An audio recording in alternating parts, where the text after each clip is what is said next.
تقریباً 13-14 ایسے مقامات ہیں کہ جہاں جھوٹ بولنے کی اجازت ہے. ابھی تک تو ہم نے وہ مقامات بیان کیے زیادہ تر کہ جہاں پر زیادہ تر یہ جملہ آ رہا تھا کہ یہ حرام ہے حرام ہے حرام. لیکن اگر آپ کو یہ 14 مقامات پتہ چل جائیں تو بس اس کے علاوہ جتنی جگہ ہوں گی وہ سب حرام ہوں گی. تو آپ کو مستثنیات یا ایکسیپشنز جہاں جھوٹ بولنے کی اجازت ہے وہ آج ہم بیان کریں گے. اس میں جو سب سے پہلا مقام ہے وہ ہے اصلاح مومن کے لیے. اصلاح مومن کے لیے دو مومنوں یا دو مومنات میں آپس میں کبھی کوئی جھگڑا ہو جائے, تعلقات خراب ہو گئے ان کے آپس میں, تو اس موقع پر ان کے درمیان صلح کرانے کے لیے جھوٹ بولنا. ان اللہ احب الکذب فی الصلاح وابغض الصدق فی الفساد. پروردگار ایسے جھوٹ کو پسند کرتا ہے جو لوگوں میں صلح کرا دے بنسبت ایسے سچ کے جو لوگوں میں جدائی ڈال دے. حدیثوں میں ہے باقاعدہ ان اللہ احب الکذب فی الصلاح وابغض الصدق فی الفساد. یعنی اس طرح کا جھوٹ جو لوگوں میں صلح و صفائی کروا دے یہ پروردگار کو پسند ہے بنسبت ایسے سچ کے جو فتنہ پروری کا سبب بن رہا ہو, جو جھگڑے کروا رہا ہو آپس میں. جی ہاں, انہوں نے مجھ سے کہا تھا آپ کے متعلق یہ بات, جی ہاں میں گواہی دیتی ہوں انہوں نے فلاں موقع پر آپ کے لیے یہ بات کہی تھی. یہ اب کیا یہ ایسا سچ ہے کہ جو لوگوں میں جدائی ڈلوا رہا ہے. اصلاح مومن کے لیے, لوگوں میں صلح کرانے کے لیے اس کی اجازت ہے. مثلا آپ کسی مومنہ کے پاس گئے, دو مومنات میں آپس میں جھگڑا ہوا, آپ کہیں گے بھائی تم بلا وجہ ہی اس کے اتنے خلاف ہو, جب میں وہ گئی تھی تو وہ تو بہت تمہاری تعریف کر رہی تھی اور بڑی نادم تھی کہ ہمارے درمیان آپس میں اس طرح کے اختلافات کیوں ہو گئے. اب اس کے دل میں بھی ذرا اس کے لیے کوئی نرم گوشہ پیدا ہو جائے گا. تو کبھی ایسی صورتحال میں ایسے موقع پر جھوٹ بولنے کی بھی اجازت مل جاتی. البتہ کون سے الفاظ استعمال کیے جائیں یہ بھی آگے چل کر ایک خاص عنوان کے تحت ہم بیان کرنے والے. اور باقاعدہ امیر المومنین کو جو پیغمبر اسلام نے وصیتیں کی تھیں, اللہم صلی علی محمد وعلی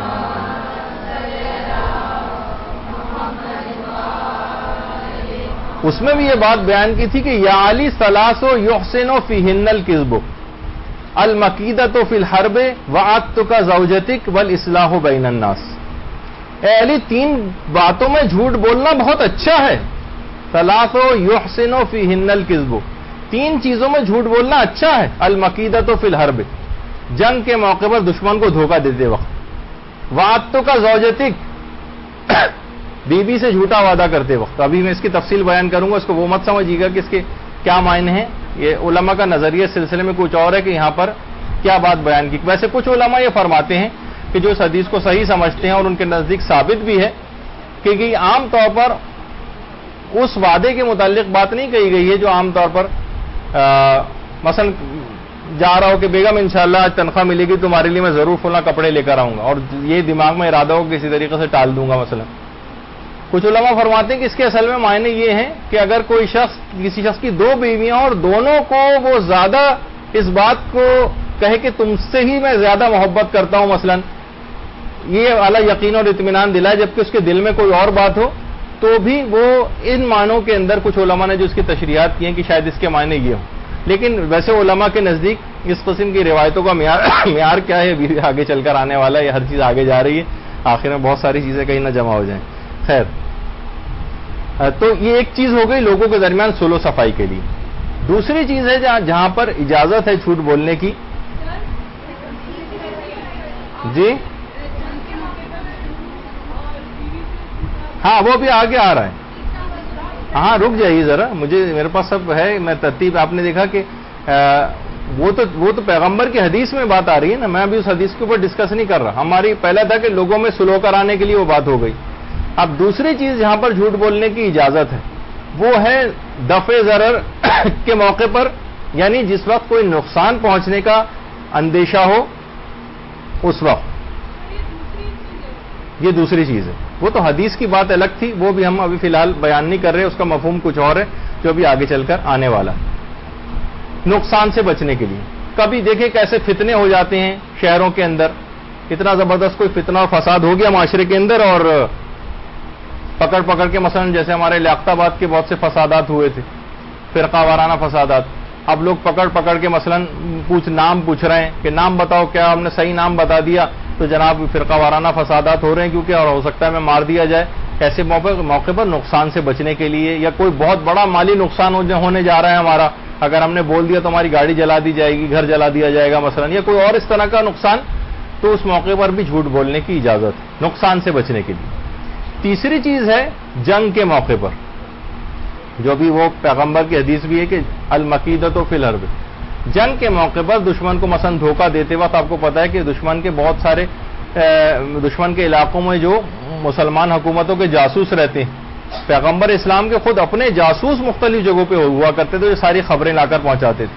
جاسوس کیا مطلب ہے کہ وہ ہر ایک کو سچ بات بیان کرتا پھرتا ہے کہ میں رسول اللہ کا جاسوس ہوں اور کوئی اعلان کرتا پھر رہا ہوگا؟ وہ نہیں، وہ لوگوں کے درمیان رہتے ہیں، بھیس بدل کر رہتے ہیں، ناموں کو تبدیل کر کے رہتے ہیں.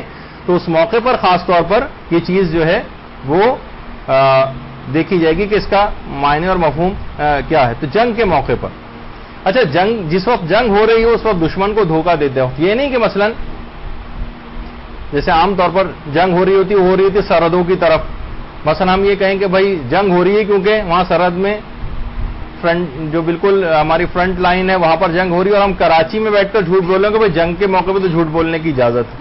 نہیں، دشمن کو دھوکہ دینے کے لیے جو جھوٹ بولا جاتا ہے، یعنی یہ نہ ہو کہ ہم اپنے گھر پہ بیٹھ کے، جیسے وہ بات یاد آ گئی مجھے، مولانا محترم ایک ہے ہمارے دوست، انہوں نے بات یاد دلائی کہ بھائی آپ نے درس میں وہ چیز بیان کی تھی کہ اجازت ہے کہ وہ لڑکا جو ہے وہ لڑکی کو شادی کی نیت سے جب دیکھتا ہے تو اس کو دیکھنے کی اجازت ہے، پردہ اتروا کے بھی دیکھ سکتا ہے. تو انہوں نے بڑا اچھا اس وقت متوجہ کرایا، جو پوائنٹ میں بیان کرنا بھول گیا تھا، کہ یہ اجازت فقط لڑکے کے لیے ہے، اس کے ابا حضور کے لیے نہیں ہے، اس کے بھائیوں کے لیے نہیں ہے. مثلا لوگ اس سے سوء استفادہ کرتے ہیں، بھائی دیکھنے کی اجازت تو پوری فیملی لے جا کر اس کو دیکھنے کے لیے آئی ہوئی ہے لڑکی، اور وہ بے پردگی ہے. صرف اور صرف اس لڑکے کو اجازت ہے شادی کے لیے آیا ہے کہ وہ پردے سے کچھ پردہ اتروا کے اس کو دیکھنے کی اجازت، لیکن یہ ہر شخص کو اجازت نہیں. تو اسی طریقے سے یہاں پر بھی ہے کہ جنگ ہو رہی ہے ادھر اور ہم بیٹھ کے کراچی کے اندر جھوٹ بول رہے ہیں، اس کی اجازت نہیں ہے. دشمن کو دھوکہ دینے کے معنوں کے اندر یہ چیز استعمال ہوتی ہے.